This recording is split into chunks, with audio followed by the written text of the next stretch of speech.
So we're told some 63 MPs, NPP MPs, have thrown their weight behind Dr. Mahmoud Bawumia. I don't know what the significance or importance of this is, but Paul, I know you're very passionate about issues like, I'm not talking about just the NPP issues, but politics general. I mean,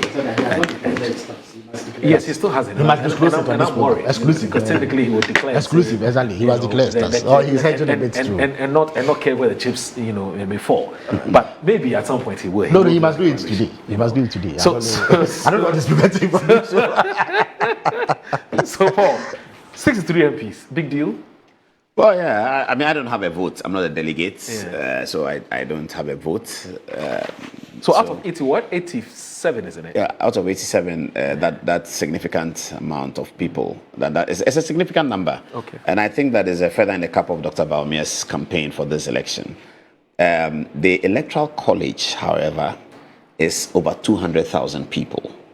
So if you have 67 declaring for you, it's not a reason to sit on your horse and be complacent.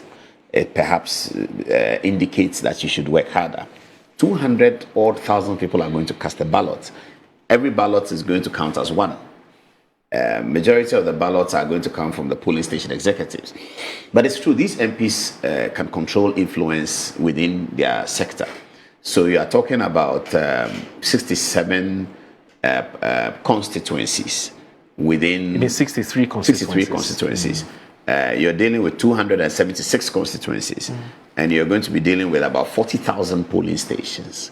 So this is 63. So in terms of the raw numbers, the real numbers, you may think that if you take 63 out of 200,000, it's not much, but it's politics about influence, okay? So they may have some influence in their constituencies. That is yet to be gauged. What kind of influence they have in their constituencies is yet to be gauged.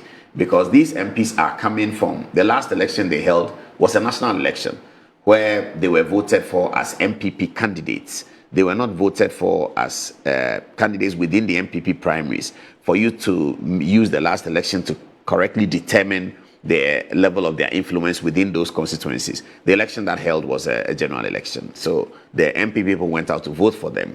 Whether they maintain that level of influence over their constituencies is still yet to be seen. If the party had done what they normally do by going through polling station elections and then constituency elections and then regional elections, then perhaps you would have been able to gauge their influence. But as it is now, you really can't gauge their influence, except to say that you have some very nice people who are declaring for Dr. Bawumia, likes of Kojo Nkrumah and Asensu Boakye and all of these are people who are well liked and quite nice people. So that will be a feather in the cap of Dr. Bawumia. But this is going to be a very difficult election, and it's going to be one of the closely contested elections of the NPP. Some people even think that it might go into a second round. I don't know whether it should. I don't think it's good for the NPP if it goes to a second round, but that's what some people think. It's better for the NPP if it doesn't go into a second round. And it's going to be closely contested. The obvious candidate against whom everyone is polling is Dr. Mahmoud Bawumia, because he's the incumbent. He won a handsome 60% in the last election, and he led the NPP to the last election. There have been many theories, some of which will not be settled until the next election, about why the NPP lost, whether it was his fault, whether it wasn't his fault, whether it was a combination of some of it being his fault and all of that. All of that is part of the process. Kennedy Japan comes up as the second in command, given that he came second in the last election. Kwabena Japan has joined the race, and he was a big supporter of Dr. Bawumia, and perhaps he was a big supporter of the NPP. So is Osei Aweduchum and Brian Achampong. So Dr. Bawumia has these three people who are now competing against him. I was excited with the meeting Nana Akufo-Addo held for all of them. What's happening on Monday also? Because it appeared that the campaign was degenerating.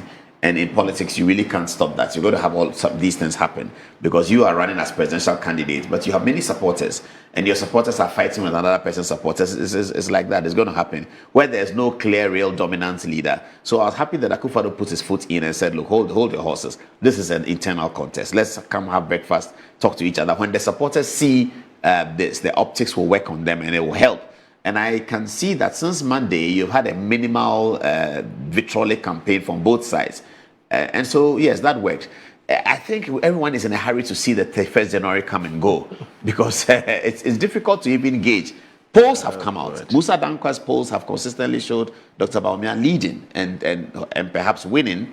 And there's a new poll, a guy interviewed him, Evans Dua, who has polled that Kennedy Japan is leading. Soon after he did the poll, social media had text messages between him and Kennedy people suggesting that the whole poll was cooked by the Kennedy campaign. The Kennedy campaign suggests that the Musa Dankwa poll is cooked because Musa Dankwa has a good relationship with Dr. Bawumia. All of that is going on.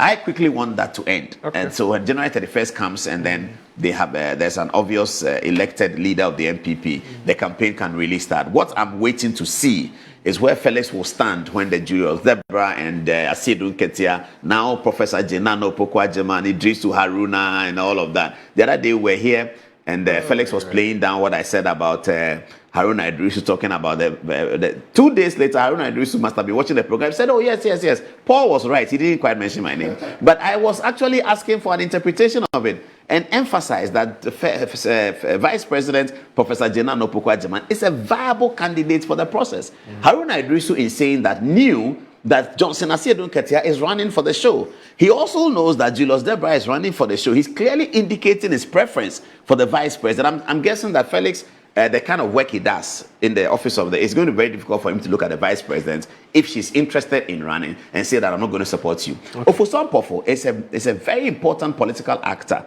that many people don't know, haven't studied. I don't know what I write about, but I have studied him from Accra Technical University. I used to go to the campus there and to look at his mobilization. He's a very powerful political operator. He held Fantiakwa away from all the important UP people traditions and delivered it in, I believe, 96 and 2000. He's a very strong guy. It is widely said, and I believe it, that he is the McCoy behind Professor Jenano Pokwa-Jeman's campaign. With him is Alex Segbefia, whom you can't rule off. And I studied Alex Segbefia in 2008 when he promised me that he was going to change the face of the NDC, and he did. So there's major things coming up. It's going to be exciting more because they are in government.